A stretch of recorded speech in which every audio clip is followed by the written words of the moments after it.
jsme furt v bychom měli každou chvíli ti na YouTube vedle. Yeah, let's switch to English. Okay. We are live.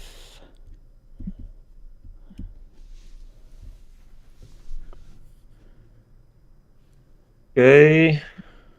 Let's wait few minutes. Let me know if you can hear me. Yeah, guys, can you see audio, video all clear for both of us?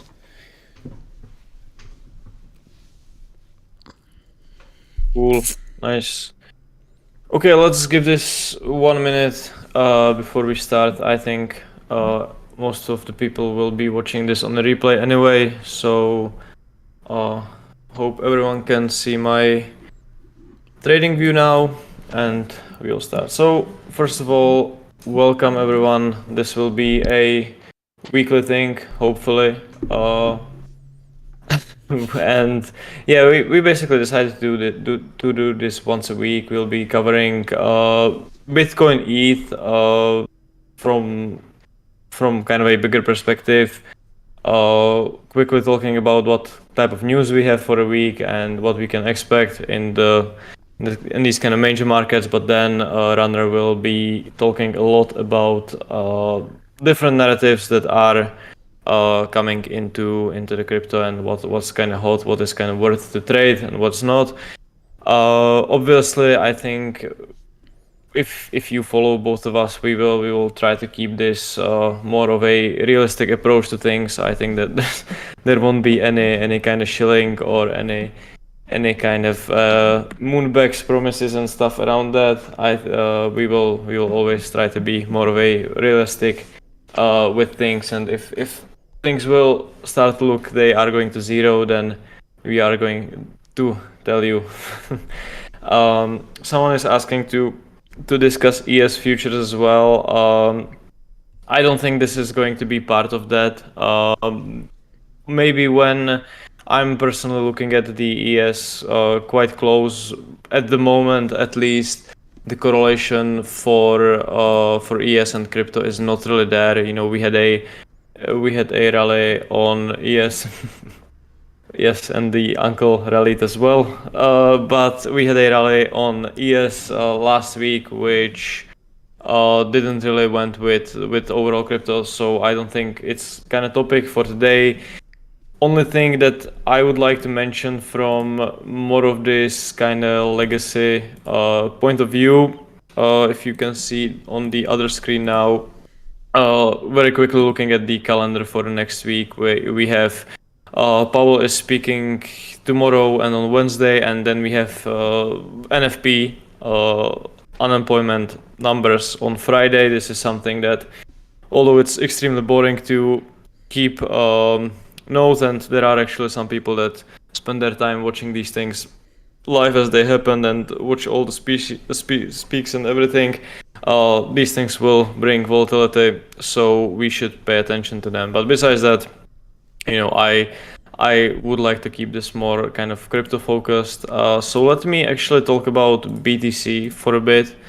Obviously, kind of a most important thing. We had a little bit of a sell-off last week. Let me show this on more of a zoomed out perspective. The way that I look at these things and the way that I look at the markets without kind of spending too much time going into details and everything is that you can see this huge kind of volume profile thing.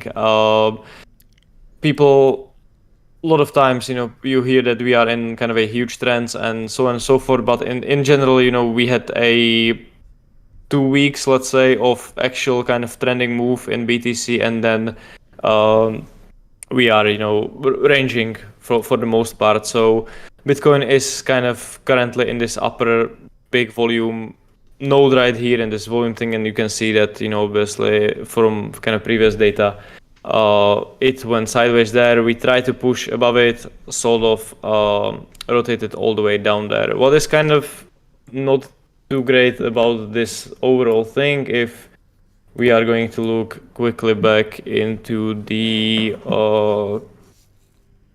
CoinAlyze chart here, you can see that the rally here throughout the January and also this second push, once again, this thing wasn't really trending that much. We had like 3 huge moves, 3 upside. Looking at the aggregated interest rate, these were short coverings. We were basically retracing the FTX sell-off that happened in November. A lot of shorts kind of piled in towards the end of the year. We squeezed them, and it is clearly shown on the open interest.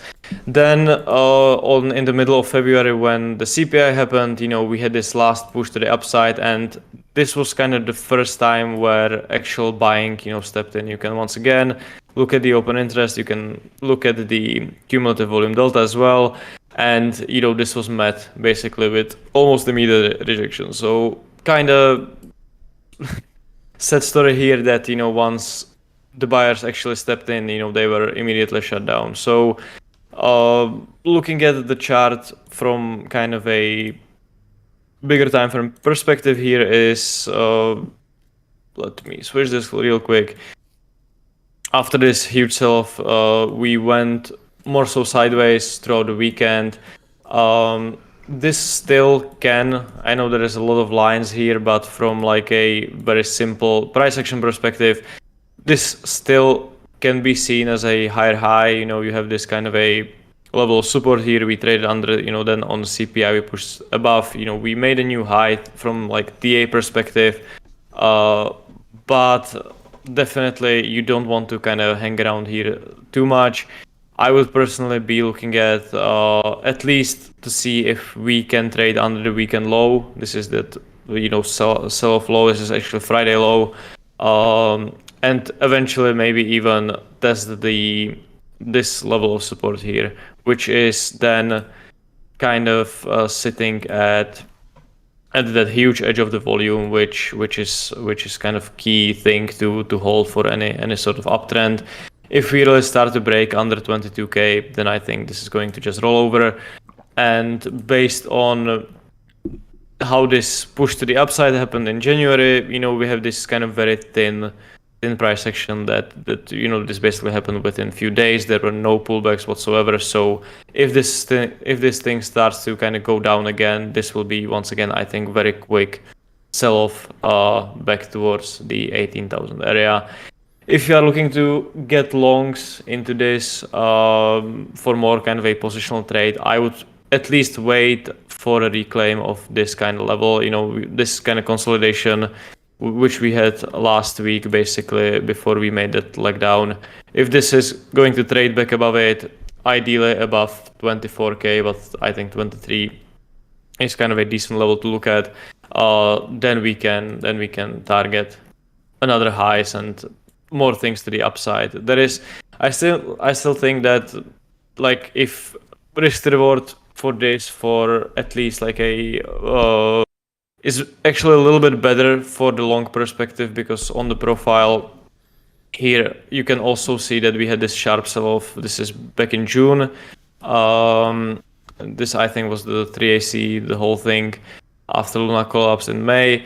And we have this once again huge void in volume that can get filled very quickly. So from 25k to 29k would be kind of like a easiest long to take, because very simply there is not much of a resistance. You can see there is very much nothing here on the left, there is nothing here, and then you have at 29k all the way up here you have like a first kind of a frictions of the volume. So the easiest long here really is above 25k towards the 29k. The volume profile indicator I'm using for this is this new thing. It's called AAVP. It's who knows what that actually means. It's auto-anchored volume profile. You will just edit your chart and then set it to like a decade, so you will see all the data basically. It's a little bit messy. I don't know, like TradingView should put it on complete right side, same as like a fixed range. But you basically want to see the volume for all candles. That's kind of the important thing here, and it's also very easy to then kind of look at all the data basically. So to keep this actually straightforward, Bitcoin, I would love to see at least the Friday low taken, trade under that. Ideally, even a little bit bigger pullback, and then look for any signs of strength or like huge liquidations that will, mean revert or something along these lines.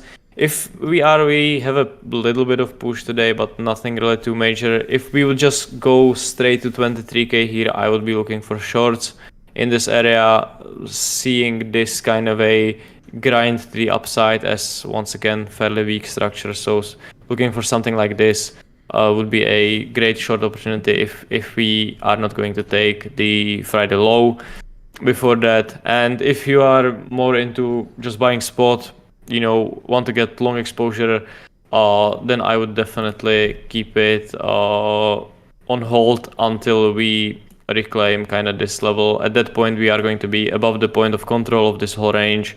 You will have this kind of a reclaim of the structure or invalidation can be placed here, and this then could push much higher. So this was for BTC. ETH, obviously the correlation between these two is almost 1-to-1 at this point. So ETH is just less liquid market, so it will move more to both upside and downside. But other than that, these charts are looking fairly similar. Also from this kind of a larger profile perspective, you can see how huge this volume is here. We are literally in like a middle of the most traded volumes in last 2 or 3 years basically. So it's really tricky to kind of try to position yourself for any bigger move. But same as BTC, I would like to see trade under the Friday low, back into this consolidation for the CPI, looking for any strengths around 1500 to take it back at least to 1600. Similar to basically Bitcoin. If you really want to be more patient with that, you can wait for like 1680 break. At that point, I would be really looking at least 1800 or 2k for ETH. And same as with Bitcoin, we have this let me just hide this profile for a second. We have this very one-sided push in January. If you start to lose, this kind of level of support here, this is the edge of these volumes as well, then I would expect move to fill all of this to be quite fast. So definitely things to look at. You are trading around the point of control, which is the point where the most volume was traded overall, so a lot of people will get chopped out in before any kind of big move will happen, in my opinion. I know it's not the ideal scenario for the first stream, as something way more exciting would be kind of more fun to talk about, but you can see that even from like a price action perspective, you have this kind of range. If you would draw the middle of it where the most volume is, you are basically in the middle. We can test this with the fixed range profile. You can see that you have this large chunk of volume, and then you have a large chunk of volume here. So ideally, really want to be waiting for a break. You have the value area low here, so break outside into these kind of a lower volume structures, because at those points, these moves start to kind of pick up the pace, and you won't be sitting in a trade for a couple of days just hoping that it will move your way, basically. So yeah, I think this was very quickly covering Bitcoin and ETH. I think Runner now can talk a little bit more about shitcoins and narratives, and yeah. Yeah, I actually have a question, because if we look at ETH and Bitcoin, what you just showed, we had this relatively long range in last summer, right after Luna. Would you consider that area to potentially hold? Maybe for Bitcoin is a bit clearer, but on like daily Bitcoin. For daily BTC, you mean? Yeah, basically just below 20.4. And I guess my critical point would be like 19.2, the POC that you have. Okay. Would you like expect this, that to maybe thing. give a reaction?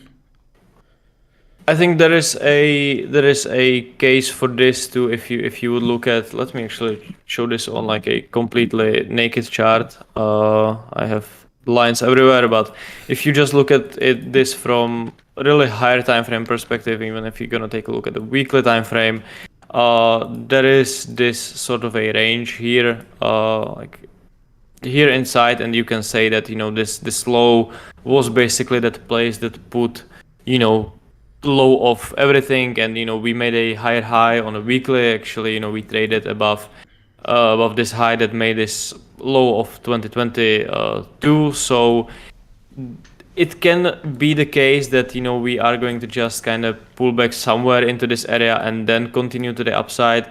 Once again, my issue with this would be this thing right here. Basically, the yearly candle doesn't have a wick. We opened on a year and just moved to the upside without any kind of pullback, which is fine. I'm not really using like candle, like higher time frame candlesticks and candle like opens and stuff like that in my trading that much. But what is kind of more concerning to me is that we have this move. This really one-sided move when you have these like huge candles. There is a very very low liquidity. Market is really pushing very aggressively in one side. Obviously, there's huge aggression basically from one side, and no one is kind of quoting the opposite side of that.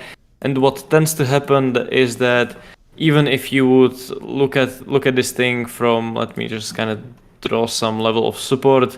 Like let's say that you would be like, this is like your summer range, and you are just want to be a buyer here basically. This thing can really slip. Like you can come here, but you can place like a very very long wick, taking out all this kind of positioning basically that happened here into this very thin move. Because once again, once you start coming into this, there won't be much of a support. There was not much of volume. Basically, there was no volume traded during the FTX crash, and there was not much of a volume traded during the rally in January, especially since this was based on a short covering, which we could see in the open interest. So, buying somewhere in this area might be a kind of valid idea with your invalidation, obviously under the low of 2022. But this can really go against you, and it can go against you quite deep actually. What I very often look at in my trading is that when you have these kind of parabolic moves that start with this very slow grind up and then just go into this very thin liquidity state basically, once things start looking more and more weak, you are very often retrace the whole thing basically. So I think it's possible that we can, that this can really be a low at least for quite some time, and we can just kind of push from somewhere in there towards 30k or whatever. But this is not a great structure to kind of base your trade into when it comes to like placing a stop loss and not getting slipped too much basically. Also, obviously, it's much harder to kind of predict things. This is like scenario kind of coming months forward. When my trades and how I look at things, I'm usually trading within week or hold trades for a couple of days. So this is a little bit too extended for kind of my experience or how I look at things. But I would be just very careful to buy inside this area overall, because like I said, things can really go just slip all the way down to like, let's say like 17k basically, because there is not much to kind of support the price. So yeah, so just to summarize, the best case scenario would be not losing that around 20k area, right? Like, I guess I think if you are going to take a look at this from, once again, super simple PA stuff, you had a kind of resistance here, we turned it to support. Obviously, I know a lot of people are kind of expecting this to be just a higher high. For kind of a good measure, I would like them see taken out, then kind of reclaim something into that would be a great long scenario. If this is not going to happen, then above This is 24k, basically above 24k. If you would just kind of reclaim it from here, you can place your invalidation there. This being really that higher high, you can target then, I would say, back to 29, 30k. So yeah, this definitely for me, what I'm watching right now is that I want to see this low hold to kind of sustain any kind of move to the upside. I wouldn't mind if we just trade under that very quickly and see that people are either getting liquidated or just getting it's just getting bought back very quickly. But so far, there is still this possibility that we are just going to kind of retrace something into here and continue lower. And if this is not going to get bought back, then you will start just losing the levels coming into this very thin price action there. All right, gotcha. If that's all, I guess I can slowly start transitioning to... Sure. I think, yeah, for BTC and for ETH, there's not much really going on that is too interesting. The correlation with ES kind of correct. ES was selling these last 2 weeks, basically. Bitcoin was kind of holding up. And when finally ES got bid up, Bitcoin sold off. So definitely, I don't think this is like a best time to look for correlations. I haven't looked exactly what the correlation is at right now. But ES is also kind of very in like a huge consolidation, basically. Doesn't look too well, in my opinion. It seems like we are just testing something in here for possible next leg down. This also rallied from the start of the year, and these lows look pretty shitty to me. So I think there is a possibility that we are going to move lower. But basing this on like overall, if you are going to compare price action of ES and price action of BTC for last 3 months since the start of the year, I'm not relying too much on a correlation right now. Obviously the news, like on Friday you have NFP, when you will have CPI or FOMC, the CPI on ES, was this push to the upside. Let me just show this on like a little bit of low time frame. This is a CPI push on ES, and this is the CPI push on BTC. So you can see very clearly how overextended this was compared to ES, which reacted very mute reaction, basically. So during the high impact news, you will obviously see that correlation playing, but overall, I don't see many reasons to kind of pay too close attention to it at the moment. All right, let's talk some shitcoins. So, hi, I hope everybody can hear me well. Just a couple of things. With altcoins and narratives, this will become way more like a conversation level. I don't really trade Bitcoin and ETH actually at all. So yeah, let's talk about narratives and rotations. If you're if you're active on Twitter or Discord, you probably have seen a current creme de la creme of current, or something you could call, I guess, current meta is something called narrative trading or rotations, or as we like to call them with Adam, musical chairs, because it's like, you might see like every time there's some altcoin or basket moving hard, so you're wondering like, how are people catching all of these? But if we look in TradingView at total 2 and total 3, so total is market cap for all cryptocurrencies, total 2 is total 1 without BTC, and total 3 is total without Bitcoin and ETH, basically. So that would be our altcoins, shitcoins, whatever you want to call them. If we look at all 3 of the charts from beginning of the year on higher time frames, in this case weekly, you can see it looks very similar to Bitcoin. So total 1, total 2, and total 3 look actually very similar. Right? To me, that indicates there isn't really a lot of new capital joining the markets. It's mostly just people rotating. So if you have phenomenon like this happening, especially in crypto, we call them musical chairs. So one day you have a narrative A, and next day you wake up, or I don't know, you went on a trip with your girlfriend, you just bought a lot of altcoins within one sector, and you come back from holiday and you're down 40% because people are now all speaking Mandarin on Twitter. Right? So that's very simply narrative trading of last few months, let's say beginning of the year. But to be fair, not to be just critical of narrative trading, narratives, we had them forever in crypto. I'm not some OG, but ever since I first heard of crypto, I've heard about Bitcoin halving, right? So every time we have Bitcoin halving, that's like start of the bull run. Actually, I might have a chart here. No, I don't. No worries. But so yeah, Bitcoin halving is a narrative in itself. Or something like Bitcoin being inflation hedge. I believe that was like a cool narrative of last bull runs. That played out very well, especially in November, when everyone was talking about it, and it was trading at like 69k. So yeah, that was great narrative, definitely. Literally a peak out up, right? Yeah, but then great example. Basically, I'm trying to go from the most boomer narratives, like down the degen side of things. Next awesome thing we had was ETH. What was it? ETH merge, right? When ETH became quote unquote deflationary, lol. But basically, this whole move, which I'm gonna show in the chart, from summer of 2022, up to September, I believe that was the event. We can see that ETH outperformed Bitcoin. No need to be precise, but like ETH was outperforming a lot, and what happened afterwards, right? We had a sell the news event.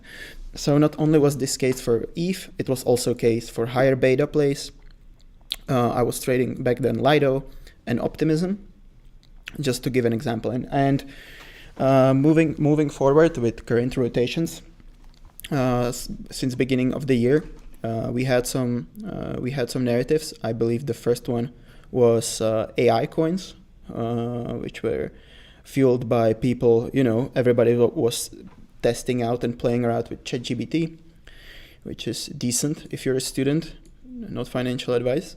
Then we had new coins doing well. That at first was Aptos, which did some crazy, like how many X? There has been a lot of fuel for especially something like Aptos, basically, which ran kind of crazy. I have a chart here on Coinalyze. Very quickly, if you switch, if you just open it on your side. Yeah, I'm switching. Let me just switch it here. Aptos was one of those things when it got kind of hated. It got the FTX history, and you can once again see, and it's actually a lot of these coins. If you are going to take a look at the rallies of those that rallied the most in January, especially, once again, this was very heavily shorted throughout basically starting from like a middle of this December, and when you have this like a huge, and you can see, large negative funding, market is trading down, open interest is increasing, and the CVDs for perps and spot, you have just this constant selling pressure.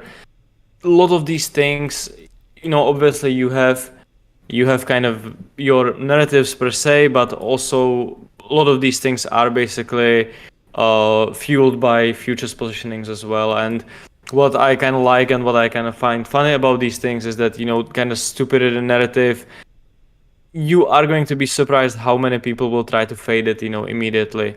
So which will eventually just end up fueling the market just more and more to the upside. So a lot of these narratives you also need to kind of think about, because, like, let's be real, even the AI coins and kind of everything that's been happening, it's not something, like groundbreaking thing that's going to last for long, but you would be, especially, after a year and a half of just down only and so many bad news, like people have seen, especially in January, these large up candles, and like the first thing they could think of was just shorting.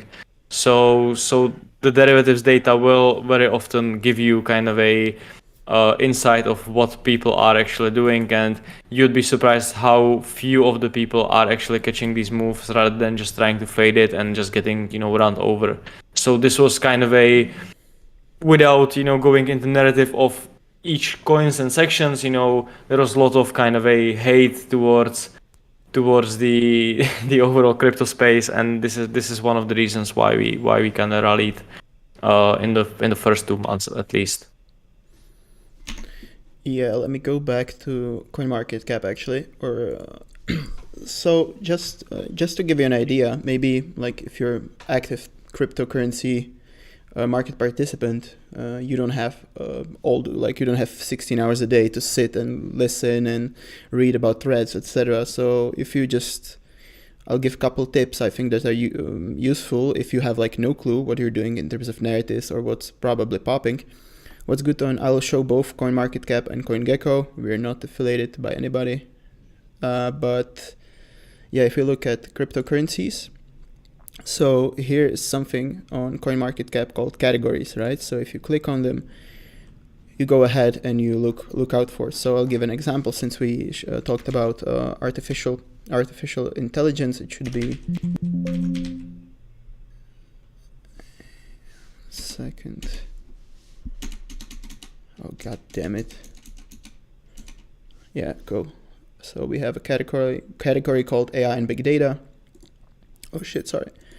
And you can see the coins that are, yeah, because I've seen someone in comments mention Graph and Agix. Yeah, that's, you don't need to remember all of them. I think it's an advantage because I can give an example. Like if there's what I was doing last few weeks, if we had a positive headline, let's say Google announced XYZ, anything to do with AI, how can you trade it in crypto? You could have longed Fetch AI or Agix back then. Fetch, I believe, was reacting more, or Ocean as well back then.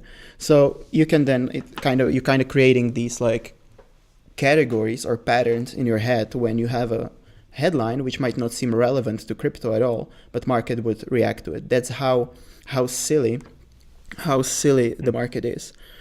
For example, Agix, to give you another example, Agix, its name is Singularity.net, and Elon Musk, one second, Elon Musk Twitter. Sorry, I could have prepared this, but I wanna really show this example because it's really, if Twitter is gonna load, because we've seen on Down Detector that we might have been rugged.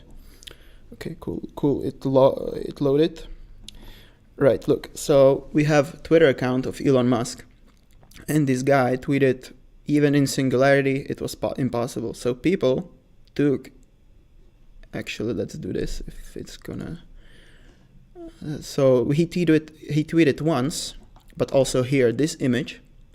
He tweeted in the Singularity. If you see here at the bottom. So just like in the past, Elon could move Doge. Rest in peace. That was such an easy fade. But let's do. Sorry. Let's do. Geeks. Right, let's do it on lower time frames and let's add his tweet. Okay, that was a shitty example. Nice job, runner. Let's do the first one. Yeah, basically on lower time frames, it can move the price. So let's try again. You'll have a lot of these kind of situations where basically, and you can also kind of determine like the end of the moves when people are going to be jumping into any kind of thing that is very like far from actual good news of the given coin. You know, obviously these things just show you that overall market is basically weakening, because obviously this is not in any shape or form kind of related. You can catch nice little day trade probably, but overall this is more of a kind of fading opportunity. What I find interesting though, related to real life, this on February 8th, Agix and all other AI coins topped out, which was this local high around February 8th or 9th. This was the date when Google, I believe it was Google or Microsoft, sorry, I don't remember exactly, but they had some demo with AI application and it went wrong basically. So not only did the stock of the company sell off, but also all the AI coins basically took a beating. So that in my opinion was a local top for AI coins. Maybe they make a comeback, but I would really guess that they would really need. It's a little bit tricky with the AI coins, especially because if I remember correctly, they started to trade with the BUSD pair at first in like January. So you had like a huge open interest race. You know, they were mostly trading on the BUSD, and now, you know, when we had that Binance kind of bad news and everything, lot of those positions kind of just closed at the BUSD, and not many of them actually opened back in the USDT. So definitely timing of this towards the ends was a little more tricky. You still have a lot of positions, especially on AGX. This is one of the coins with actually from last month or so, like highest open interest increase. There is still a lot of positions trading there, but yeah, this one is definitely tricky. Something that I actually use, and someone asked how I look at the end of the moves, is even from like a simple price action, basically when markets start to move a lot, basically, because now Just do you want me to share your screen? Let me know. Yeah, you can switch very quickly back to my screen. I have actually Live with Us here open, which I want to talk about quickly. But when it comes to kind of end of the moves, if I can just kind of draw here, I hope you can see that you can see that on my screen. Even from like a price action perspective, markets tend to kind of just slowly trend higher, and then Adam, I cannot see your pen if you're drawing. You cannot see my pen. Okay, so let me just show it here. On Aptos is actually a great example. You can see here that obviously we had this kind of more sustained trend. When market pushes to the upside, makes this little bit of range, pushes again, makes a little bit of range, and then it becomes really, really thin and just overshoots to the upside. And usually these are your kind of signals of the end of the move. You have a huge increase in the open interest. Once again, people are trying to chase this to the upside. Everyone thinks with this case, Aptos is the next new thing. This is usually when things start to go south.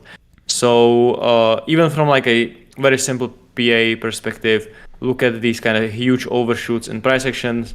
Ideally, if you have a coin that has some sort of history on the left side, you want to see either previous resistance or some sort of SR or whatever on higher time frame, something on like a weekly or daily chart, which is super clean, quick kind of pick up in pace. Ideally, you want to go to Twitter and see everyone talking about it as well. That's always nice confluence when everyone talks about something. It's very likely towards the end.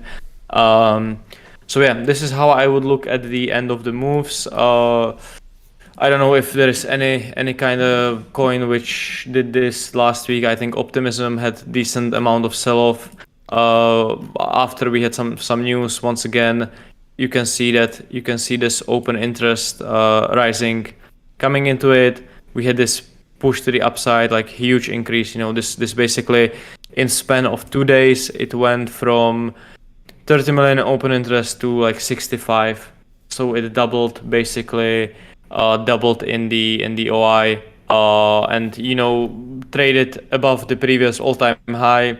You start to losing your structure. If you're going to take a look at this, you will create some sort of distribution. If you are going to retest it and don't see any kind of continuation, this is very likely end of the move, at least for some time. But definitely what I look at a lot is volume. You can see here, large picks up in volume, large picks up in buying. Market is not going to respond to it, immediately. We start to trade under that, and it's kind of game over for at least a little bit. For someone asked about the edges of high volume node, I don't think I will talk about this here. If you go just to my Twitter, you will see there is a video about it. It would take me 15 minutes to talk about it now, but you'll find it there. What I actually wanted to talk about now, though, is if you are familiar with Live with Us, which is this website right here. This is my favorite website to use for looking at narratives, because someone like me, I'm extremely ignorant towards the crypto. I've been in the space for like 4 years, very actively for like 2 or 3. I have like very little idea about things. I never read any white paper, never read anything. I don't care that much. For me, it's all kind of Ponzi or whatever. But if I go to Live with Us website, and you can go to alt derivatives here, you will go to perpetual swaps, and then you will change this change button. You will go for like 1 week change, and just sort this by open interest change, you will get your narrative coins basically. These are coins, and you can just scroll down all the way through whatever. I have some filters here, but whatever, you will see a coins which in the last 7 days had the biggest open interest change in terms of percentage basically. Obviously the numbers will be different because different coins, different market caps or whatever, but this is kind of my narrative tool without spending too much time, because I'm not biggest fan of just kind of roaming around Discords and roaming around Twitter for whole day. I really prefer to just trade things. So if you are someone who likes to keep things a little more simple, if you sort things by open interest change, and you can do this on 1 week, 1 day, or whatever period you decide to do. Obviously this is for someone who is sorting these things based on daily or even hourly time frames. This is more geared towards day trading. If you just want to be in trades for a couple of hours, I like to personally hold things for a little bit, a couple of days at least. I look at these weekly changes, and this is basically giving me the active narratives. You can see, for example, if I change this completely, on the biggest negative change, we can see we have STX here, which once again, I have no idea what that is, but last week it was kind of a hot coin that was rallying, and you can see basically a huge open interest change here. Then we had one more high with much lower buying. We, I believe, hit this kind of a key level of SR. You don't really need to overcomplicate things. I try to keep things simple as well. But what this is basically telling me, that we have a huge increase in volume. We have a huge increase in open interest as well. So everyone is trying to buy this, especially if the white line here is the spot cumulative volume delta. The gray line here is the perpetual swaps cumulative volume delta. You can see that this is just up only. So it means that people are market buying the perpetual contracts into key resistance on high volumes, high interest. This is my end of the move basically. If I may add, in both in both examples that you've shown, actually in STX, first of all, it's future of Bitcoin layer 2, but basically the rejection was at $1, right? So that's your round number, and these type psychological levels really do work in these cases. Also with Aptos, $20 was your shilling point. So just something you'll see very often, and especially if the confluence is there, let's say with Adam's higher time frame resistance, I believe it was weekly or daily, doesn't matter. But if a lot of these little things add up, that's your added. Definitely. And this actually traded little above $1. What you will very often see with these things is that they will turn little before that, because obviously $1 is most, and I did this when I was starting out as well. I bought something for 40 cents and I will sell it at $1. I didn't care if what the PNL would be, if the risk for that is right, but $1 was that kind of number that you have in your head. People will just try to sell it there. So very often these things actually turn before the rounded numbers. This one actually traded a little above, but then sold off anyway. Someone asked about the option expirations, stuff like gamma squeeze. I'm not too deep into options that I would feel confident talking about it, but I'm looking at options. There is a website for it. It's called basedmoney.io, where you can see open interest for options at the different expirations at the different values. You can see, at the end of the March, we have a huge options expirations, and you can see that all the prices where the open interest is sitting. Once again, with options, you have people are using them for hedging. You have obviously you can buy, sell, calls, puts, all of that. You have block trades and retail trades. It's a really deep thing to look at, and I try to kind of simplify it as much as possible in my trading.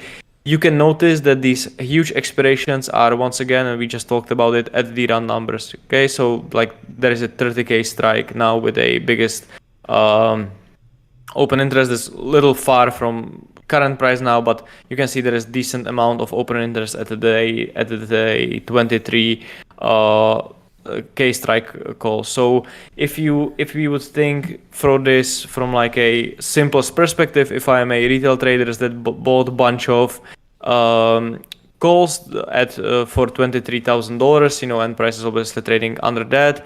I'm underwater now, and if price will kind of come close to that 23k point, I will either sell my options, I will either hedge with perps, I will do something to kind of offset my position. So this is why for like a bigger markets such as Bitcoin and ETH, there are not unfortunately options for anything else at this point, which is worth talking about. This is why the round numbers for Bitcoin and ETH are playing key role, because the options are expiring at those prices. So yeah. Okay, I'll switch to my screen for a sec again. Yeah, actually ETH also bottomed at 888, I believe. So if you're into numerology, go shoot. Yeah, you have a lot of these kind of, I think like one of the very close to top prices for BTC was like 69 for 20 basically. So yeah, definitely Nice. there is there is something to look into that as well. Yeah, I wanted to show and talk about CoinGecko a bit too, because they have a really nice tool. How basically just to prove a point that these really are mostly musical chairs. And why I'm saying this, so we have, if you go on CoinGecko, you can click gainers and losers. You put dollars 30 days, and I usually go for top 300. Top 1000 or all coins is a lot of noise. I'm just gonna show it if I go for all coins. I'm not even gonna read the names, but you can see the volumes of these things is, yeah. So for that reason, I recommend sticking for top 300 or top 100 if you're really conservative. But even some of these current coins and current narratives, you can see top gainers, they do some sort of volume, like some coins more than the others. I usually don't trade anything below like 200 to 300 million market cap, especially on the short side. As Adam said with Aptos, great example. People were just getting like non-stop squeezed forever. Especially like if we have a coin which is like, let's say 50 million market cap and it has Binance futures, right? Why on earth would you short that? Like, it's the chance of you doing well or like catching the peak top is close to zero. More likely you're getting wicked. But to get back to the point, we have top gainers and top losers. And in some of the top losers in last 30 days, you'll see coins that did very well in January, right? So that's interesting. We have Phantom that did really well. The same Aptos, GMT, Magic, which was a part of a new Binance listing. And also it's an Arbitrum coin. Gala, Metaverse, one of the best gainers in January as well. So Arweave, which was like a follow-up play, storage play to Filecoin. Just to show you an example how really the flow changes and goes, in this case, to the left. And current narrative, I guess, that we can talk about a little bit is that the sell-off we have had on Bitcoin, or a lot of Binance-related FUD, or we can say number 4, right? This is the current FUD killer right now. But we had a lot of FUD, a lot of bad news regarding BUSD, right? We had bad news with Silvergate. We know that they will stop minting new BUSD and that Binance is exploring other options for stablecoins, right? Because all of us, I mean, stablecoins, I'm not going to explain what they're good for. I hope that's obvious. But so people are speculating basically which other competitors could be replaced, right? Instead of BUSD. So for TrueFi, it's TUSD. For liquidity, it's LUSD. And I personally was trading this. It's very illiquid, but as you can see, it's the top gainer.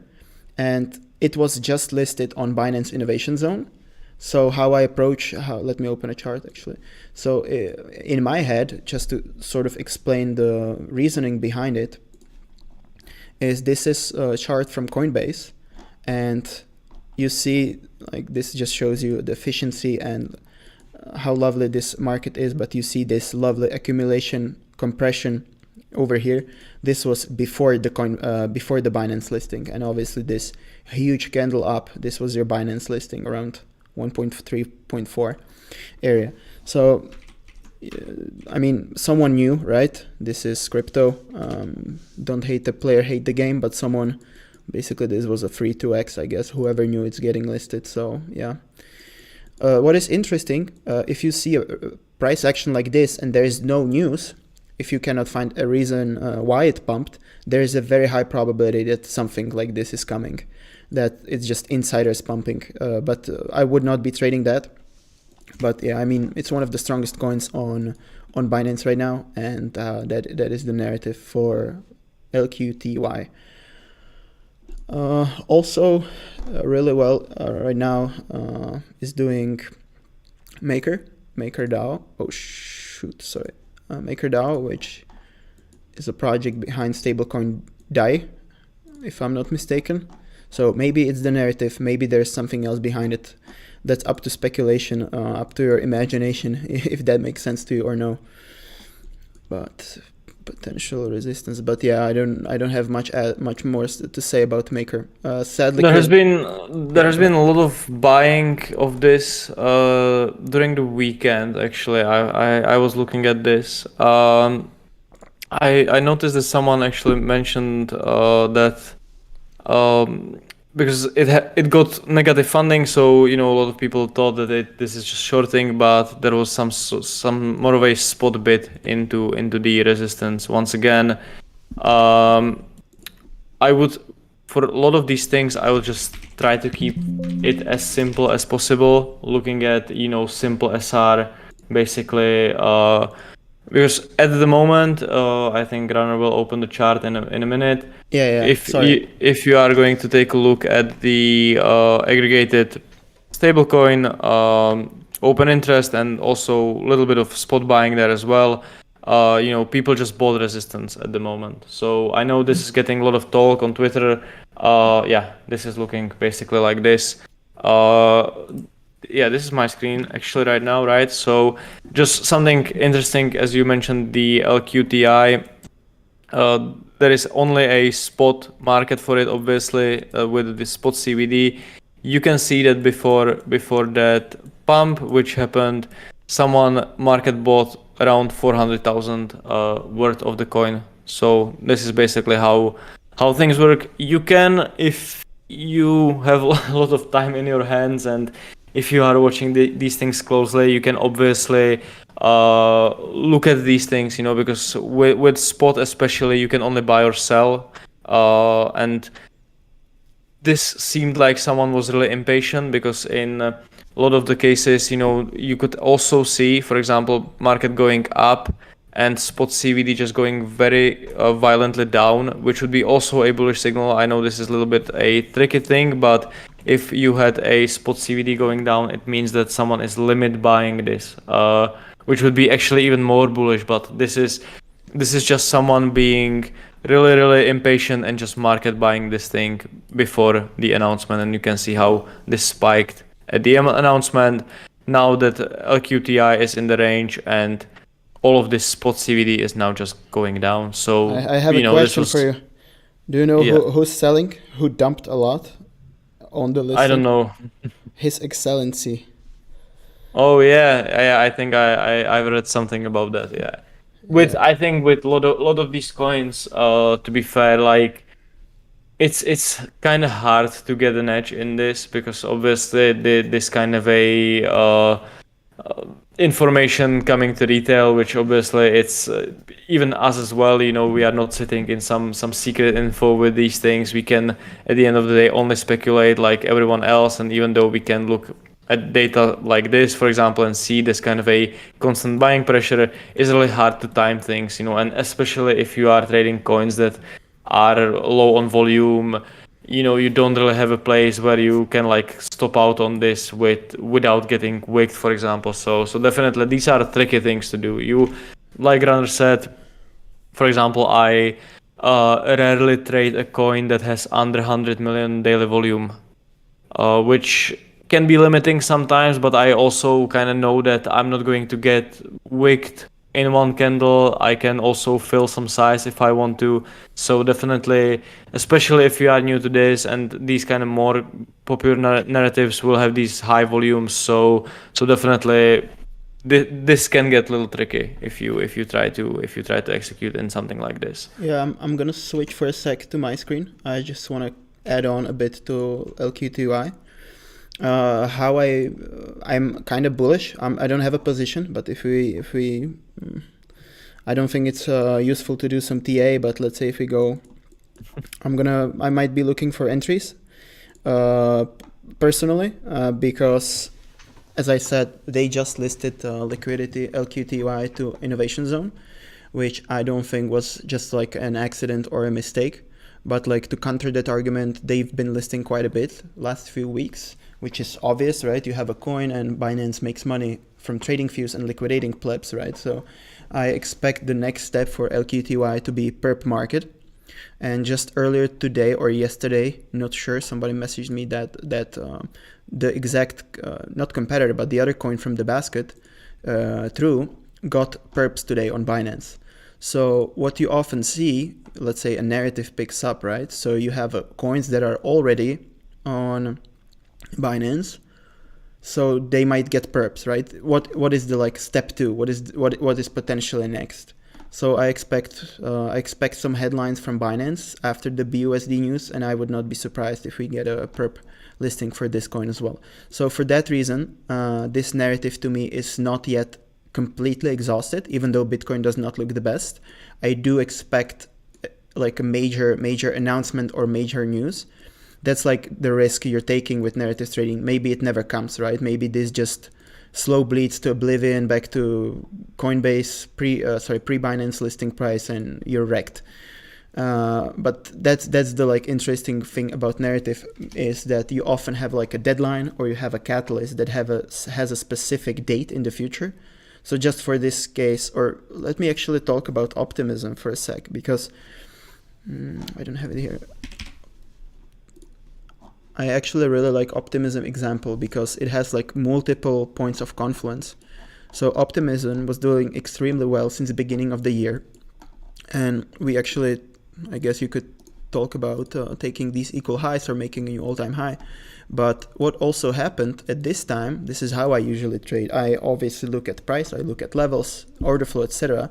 But I'm looking for other points of confluence. And this run-up, or basically the whole strength here, was insiders, and I know it because I mean everybody knew in the group chats.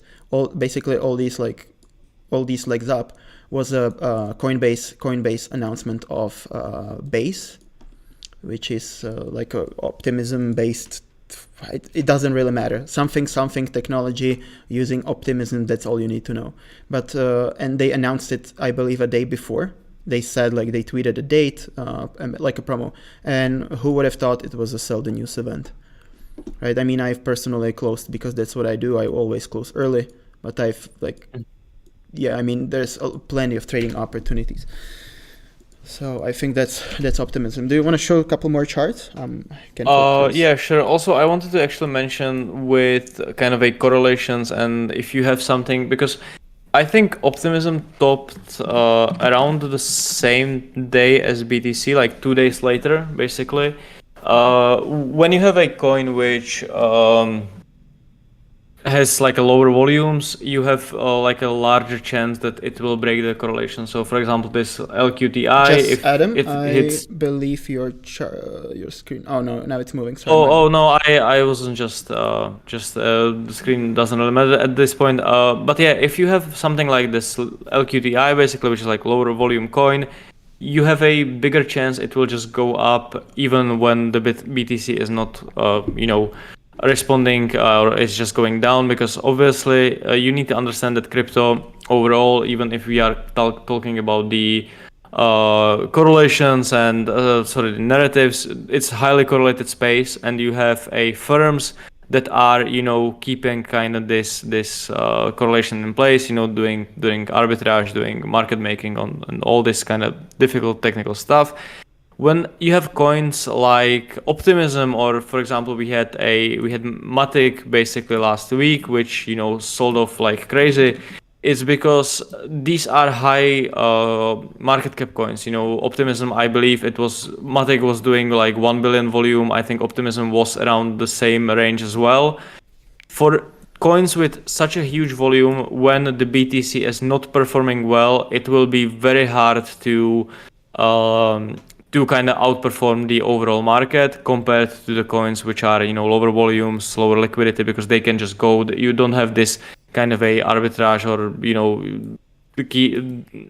the correlation kept too tight, basically. So definitely one of the advantages, I would say, of trading these lower market cap coins is that you can kind of don't look that much into the overall market strength or weakness.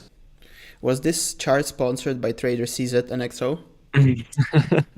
Yeah, no, I wasn't actually shorting this at all. So I'm just salty that I missed out the whole thing. This was one of the very few things which I hate to trade, which was, once again, if you're gonna take a look at the top of the Matic, we had this large increase in open interest, but this is not what I would kind of consider to be this kind of a urge to buy thing. There was not any kind of huge overshoot. These candles basically flattened out, and this basically just died. This just made a super flat top and just rolled over. So this is one of the things that I don't actually trade, because from my experience, something like little pullback and then overshoot and then dying is a little bit more probable. So yeah, I wasn't trading this at all. I'm just salty that I missed this. Overall, basically. I'm actually very upset about Matic, because we had a ZK sync narrative as well. I'm switching screen to mine, so just Adam. I have a short little watch list, but they basically Matic, they're launching like ZK EVM. I mean, don't ask me what that means, but something cool tech. And the deadline for it is 27th of March. So I was really expecting Matic to top out basically later in the date. Yeah, let's say the level, I was hoping it would get to like 1.68. That's just like, I guess, weekly level. Also, maybe we still get a push. So it's still like hit the resistance. If you are going to take a look at the left, obviously it's a key level. This is like start of 2020. Consolidation. So from like TA perspective, this makes sense, but this really, and Solana was very similar around the same time. It just grinded on one day and then just completely died. So these things are very hard to kind of catch tops.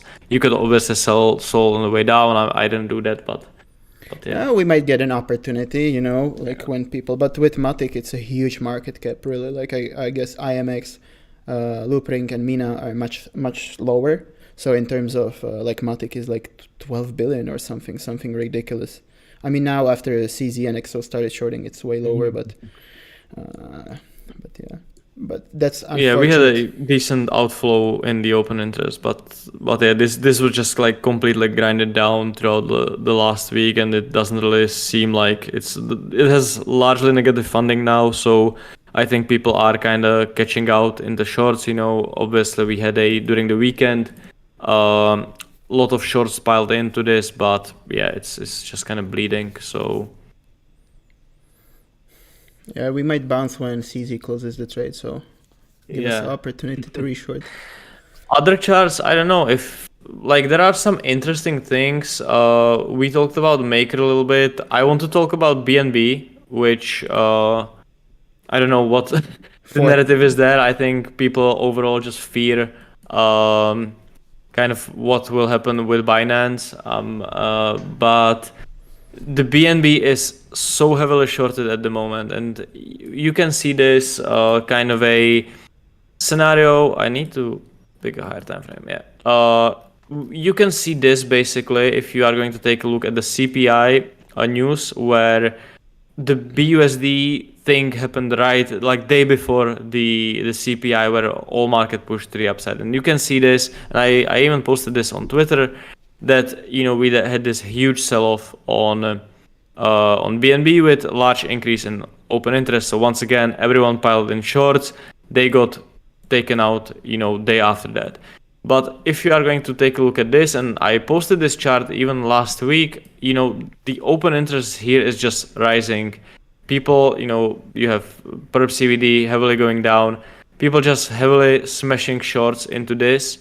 And so far, they are actually doing pretty well. I like to look at coins like these because obviously, if market would take a turn on the, if let's say that BTC would start bouncing up, picking coins like these is actually great bet because obviously, all these shorts will have to cover and, market will have like a bigger push to the upside. But so far this is not happening. It's kind of tricky to get into something only because you have a lot of shorts piling in. So I'm keeping closer eye on this. From like a daily time frame, we have this level of support at like 280. I would like to see traded under first. See some little bit of liquidations.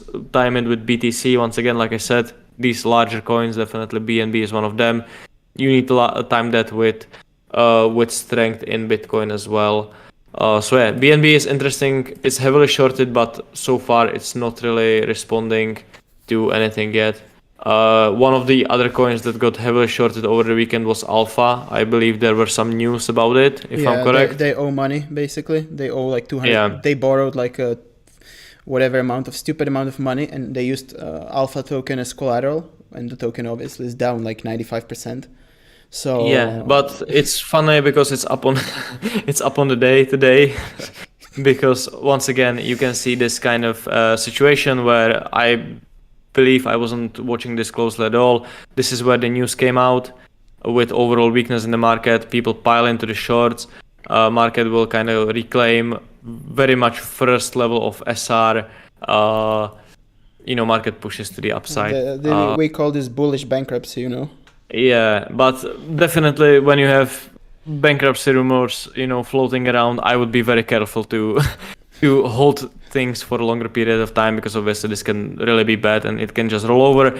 But I wanted to more show this kind of a relation with how perp traders behave and how they kind of rewarded for it. You can see on Alpha this push to the upside, which marked the top basically.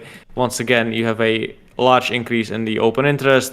Both CVDs going up, market just dies from that. So it's not going to be different for a downside. In like a larger picture, this thing really can be over. I don't know about that. But if you see large amount of traders piling in at one point, you definitely at least can play a little bounce to the upside if you see any sort of strength, basically. Like a day trade. So for those listening, like intraday for the day maximum. trades. Like I would not hold a long on this going to bed unless you like one of those people who sleeps for 30 minutes. Yeah, so that's kind of that. Beside that, I'm not really looking into much. Gala, I know you mentioned that today is one of the top gainers in the open interest. So this might be a little interesting. Holy shit. It's a lot of people are buying. They are buying into resistance right here. Okay. So definitely something that I would keep an eye on. You have very clean daily SR. Look at the open interest change here. You had a lot of coins added today basically, and it's I think it's mostly directional longs in this case. Can you show like negative. 5-minute chart, please? Sorry? Can you do 5-minute chart? Yeah, sure. This is the 5-minute chart. Look how they never take out like previous lows. Like yeah, on price, it's like compression type of. I expect this to like blow off top and then die. Burj Khalifa. Yeah, this is one of the misconceptions that I see a lot of people assume with a negative funding, and there is a example for this. I think it's SNX. Yeah, it's going to be this one, where you have a negative funding and people automatically assume that these are shorts, when funding goes basically negative, but it only means that the perpetual contract is trading under the spot price. It doesn't mean there are more longs or more shorts. It's just the relationship between spot price and per price. For coins like these, which are fairly thin, there is not that much of volume. This has a negative funding because the start of this move right here, and this is your once again spot CVD, this white line. There was a large buying in the spot at the first place. So this is only the reason that spot at that moment went above the per price, and this is why the funding is negative. But nonetheless, this is still buying. You can see on the open interest, this is people are piling in, and now they seem to be covering because this didn't provide any kind of follow through. We just took this kind of lower time frame high and just this is dying down. So definitely one of the things you should kind of look into a little more closely is that negative funding doesn't really mean more shorts than more longs. With Gala, there is negative funding as well. This is very weird kind of type of thing. Actually, I expect some news soon. Gala team is actually pretty decent at pumping their scam. That's, I believe, if you don't have time for this, sad news, but if you do, really try to see which teams are good at marketing. I'll give you a bad example, look at Shibarium.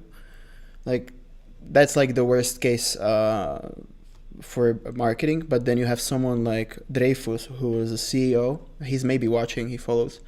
Hello, Alex. They're really good at marketing, right? Chili's, whenever they have an announcement, they pump it properly. That's the same case for Gala. So maybe this looks like, the open interest is really suspicious, right? Usually what you want to do when you want to fade things like this, I'm always kind of skipping the first most obvious SR on strength, which is crazy like this. Basically, we haven't seen so much like this. So I would immediately expect some sort of overshoot, which would be, for example, above these highs. I can show you one of the cleanest examples of how you want to bet on the continuation, although this is going to be the inverse chart because this happened for the long side. But this is on January for Aptos, which I can see. It's right here. I need to zoom it a little bit, but you can see that basically market was kind of going up. For Gala example, you want to be shorting, so opposite type of thing. But what is important that you will have this type of overshoot once again on high volume, and you will see actually very quick open interest decrease paired with a large liquidations. And once that gets reclaimed, because liquidations by themselves are not that great thing to buy alone. I think that's a little crowded at this point as well. People will just see large liquidations and immediately buy. If you are trading 1 minute chart, then it's all good because you will get this buyback. There is a lot of systematic trading strategies that will be picking that up. And this is what I know someone asked in the comments. This is what I mean that buying something where others are forced to exit is actually good trading strategy, because obviously, people that longed here are now selling because they are getting liquidated. So the market selling is then creating that type of counterparty for a new longs to open.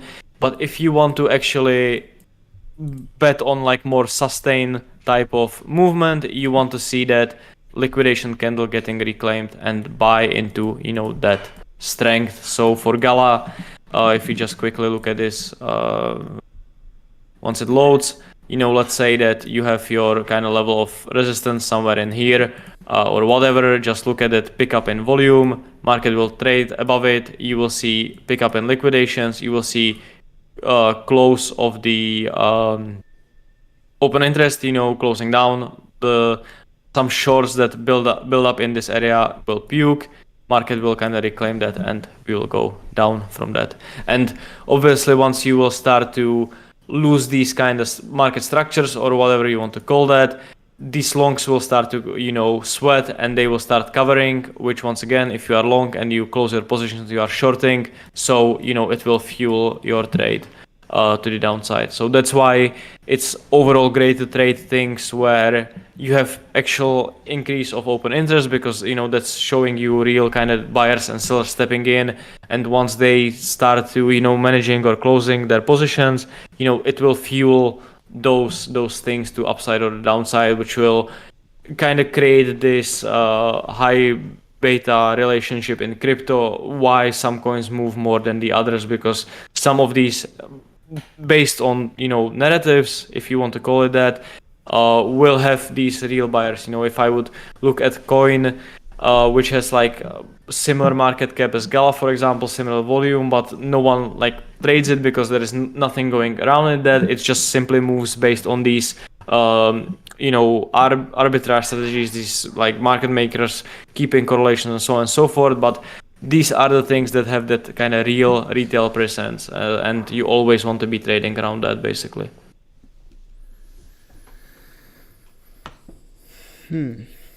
Yeah, I mean, Gala is a very difficult fade. I tried in January.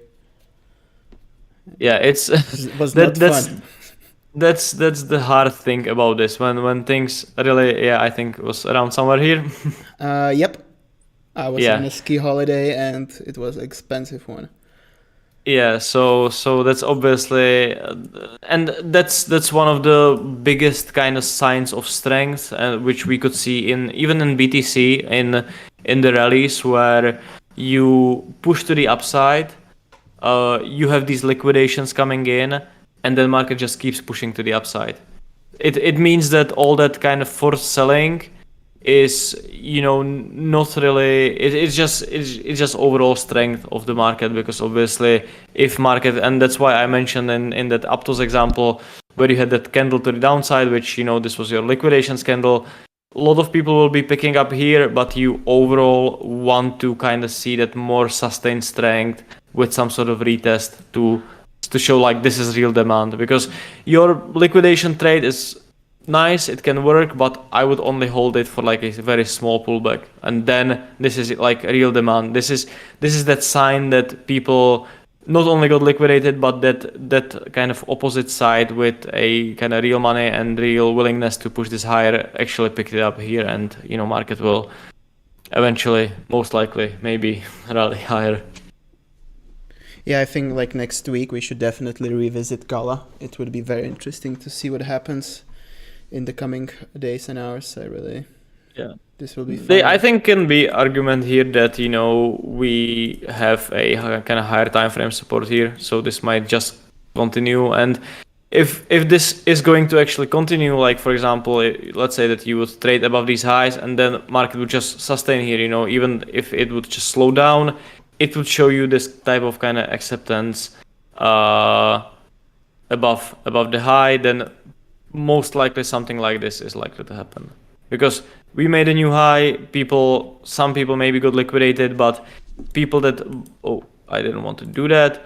People that really bought here are making sure that this is actually kind of holding, and then you have that structure reclaim under the low. You can once again stop out somewhere under that if you are wrong, and just buy this for continuation. So definitely looking at kind of a near term structures and the order flow for this will be interesting. It's one of the things that I'm going to be watching throughout the week, and like you said, we can revisit that next Monday and talk about that a little bit more. Someone asked if the live stream is going to be archived. Yes, all the streams are going to be uploaded immediately as a video on YouTube, so it should stay up. That's why we opted for YouTube actually, because on Twitch they eventually delete themselves. So yeah, we want to keep this forever, to rewatch this in a few years and cringe about us trading Gala or whatever. I noticed there has been a lot of kind of order flow based questions throughout the stream. I think we can make like for some next episodes like more order flow, focused content, and talk about more about open interest, more about liquidations, delta, and all these type of things. But it's kind of a long topic. It would take at least another hour, I think, to cover everything more into details. So yeah, definitely it's for like another time. Just this video was more of like introduction, because me and Adam agreed that this week was relatively nothing burger in terms of like actual trades, and going after showing examples of like something that already happened. Everybody can do it. So I personally happy to do trades maybe which I've taken like that day or day before, and quite frankly I have not traded much last few days. Only shorted a couple news, but not much of order flow. And we can see someone posted about Bitcoin and BTC is now dying. This is actually kind of peak mental illness example of of the order flow where markets today, and I wasn't trading this at all, but we were moving around $200 range basically, something, like $200. Open interest went from the low around 9% up. So in this range on BTC, everyone is trying to guess the next move. What will most likely happen, they will get stopped out before any kind of move will happen. So It yeah. seems to be small retraces in traditional markets. S&P is down like 0.5% in the last few minutes.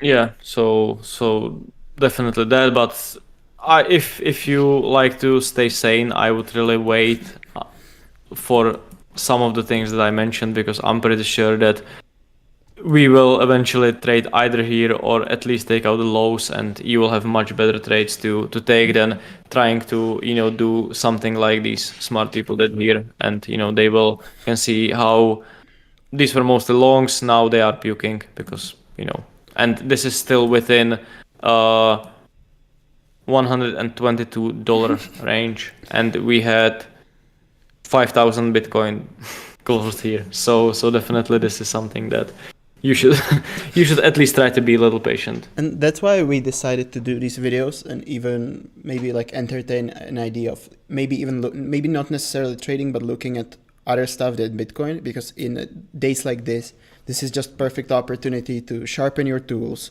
look at something else what's happening in the market. You don't have to necessarily trade it, but while looking at this price action or flow of Bitcoin, this is like really I think get help. and someone is asking about the price action and overall like reclaim of the levels. I would say that and I traded a lot of markets throughout the year. I was trading German bonds, I was trading European index futures and everything else.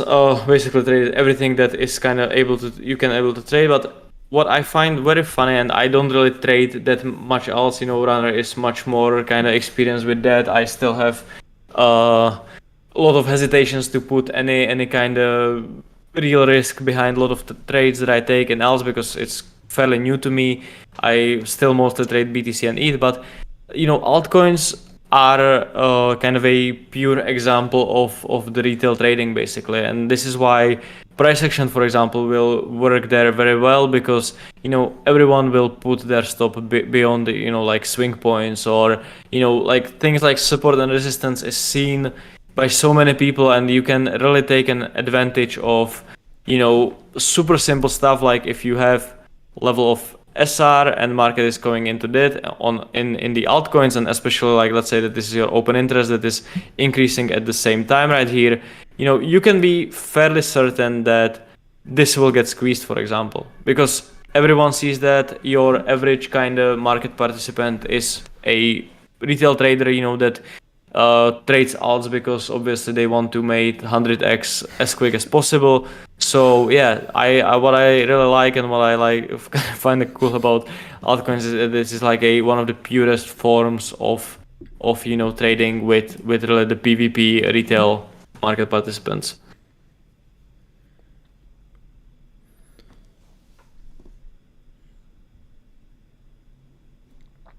So I think that we've been live for what, over an hour now? Yeah, 82 minutes in. Okay, so I think we can do a little bit of questions. We talked to keep things around an hour for each stream. So if anyone has any questions.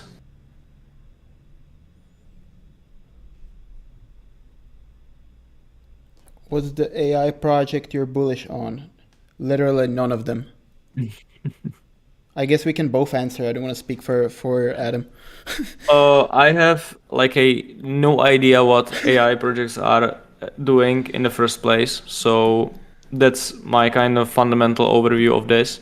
But yeah, I'm like looking at the charts, and I think I mentioned this throughout the stream that EGX is the coin which had like a biggest open interest increase from kind of inception. Look at this, this is just like bleeding. Like this really seems like people are just covering the trades. I was looking today at the FET, whatever name of this is. Simple price action without doing. Wait, this is not the chart that I want to look at. I want to look at the perp. Kind of simple chart, we have this fail to break above the resistance basically here. Once again, decent pickup in buying into this, a little bit of a mess overall, but you can see that this last push picked up on the open interest and it's just bleeding down. It was a clean short. Yeah, I'm definitely nothing to really look at in terms of like strength that makes me think that this will just magically pick up. Or this type of thing, I would really look at back in this kind of a range low area, even these lows right here at like 30 cents. I don't know what are other coins. I think Ocean is doing best now. I still don't know why there's a AI coin called Ocean. It's kind of weird, but yeah, this is just nothing, this just drifted without any demand. And when you have your open interest, you can see we had only rise here, then down only again. When your open interest is flat like this, then I don't think there's much of an edge you can gain from that. There's a bunch of other questions if you wanna take on them. Yeah, sure. CVD coin, I'm looking at the stablecoin margined contracts, and I think Runner as well, if I'm correct, for CVD. Only on Bitcoin. Yeah, I think everyone is kind of looking at the stablecoin because margin. The answer is, for example, I'm trading on Binance, and there's not really that many altcoins with CoinM, especially the ones that are hot right now. I don't really trade something like Solana or Cardano or Ripple. I will trade some complete Uther peep. Not gonna be saying it on the stream, but like they usually barely have USDM in the first place. So for that reason, the answer is no. Market profile or volume profile? I think I'm preferring volume profile. Market profile obviously is based on time. I think volume has kind of a bigger place in the current markets. So yeah, for me, always volume profile. I know people using market profiles, they are more so the same, but for me it's always a volume profile. Someone is asking about something in Silico explained about delta. I'm not exactly sure what that would be, but you have high deltas in highs and lows because of the market buying. I think this will be topic for another time, another stream. But it correlates with open interest a lot, because obviously this, for example, right here on the Ocean, this increase in open interest, clearly what people are doing here are market buying, meaning that you will have positive delta happening, in these candles. Market buying, once we start a trade under that, these people are screwed, they will have to cover. So this is like a 5-second explanation of that. Another question that's easy: how do you differentiate when price moves because of market bid, limit bid? You can look at CVD.